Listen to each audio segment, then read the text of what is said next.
Now, I'm going to take a few minutes to give you a history lesson. Because the news media more and more, as I think I told you from the day this happened, Israel's going to have about a week before the world starts to turn and decide this whole thing's their fault. And that the real victims are the people in Gaza. In the Six-Day War, before the Six-Day War of 1967, an area that most of the world now calls the West Bank. I mean, it just simply meaning it's a big area on the west bank of the Jordan River, was Jordan, the nation of Jordan. It was theirs. But Jordan was one of a half a dozen Arab nations that joined together and attacked Israel.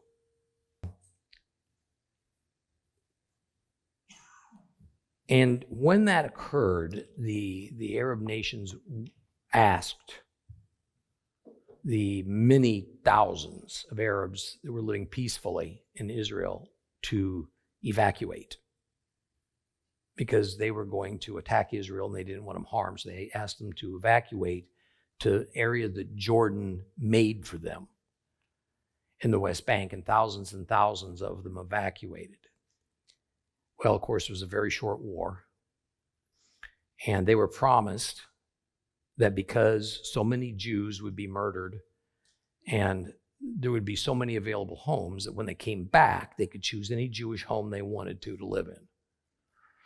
Well, as one can imagine, Israel did not welcome them back. But Israel captured that territory. Racing ahead, eventually this really nice fella named Yasser Arafat showed up on the scene, and basically he was a thug, and with some other thugs basically took over the refugee camps of the Palestinians in the West Bank. And Jordan had a lot of sympathy for them and welcomed travel back and forth between the West Bank and into Jordan, because Jordan never did recognize that Israel had taken that territory from them, and let thousands of Palestinians into Jordan. And the thanks was what's called Black September that happened in 1970, that led by Yasser Arafat, thousands of those Palestinians that had been allowed to go into Jordan tried to take down the government. And it was a bloody war, all right, for a few weeks. The Jordanian government won and expelled them all, guess where? To the West Bank. And since that time, no Arab nation will take in any Palestinians at all. So, to this day, the Palestinians are in a situation to where, whether they're in the West Bank or whether they're in Gaza, they have nowhere to go. Okay? No Arab nation will take them in. Think about that. They expect Israel to take care of it. They believe Israel should take care of these people. And of course, it's used as a political tool to make Israel really look bad. But this is the situation. And it is very sad.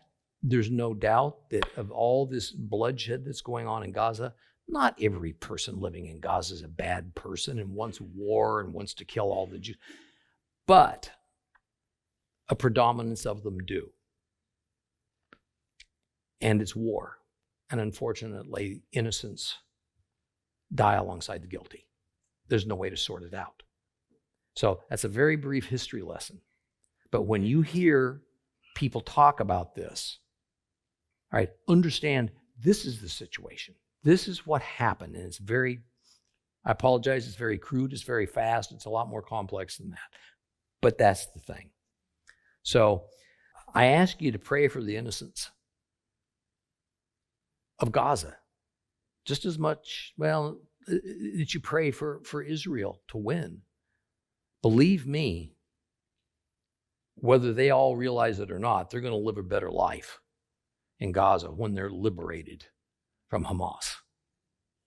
They're nothing but terrorists. Okay? All right. With that, let's now kind of return and get our joy back and understand that this is Shabbat. And all this overrides what's happening here. But what's happening here is real. And we can't ignore it.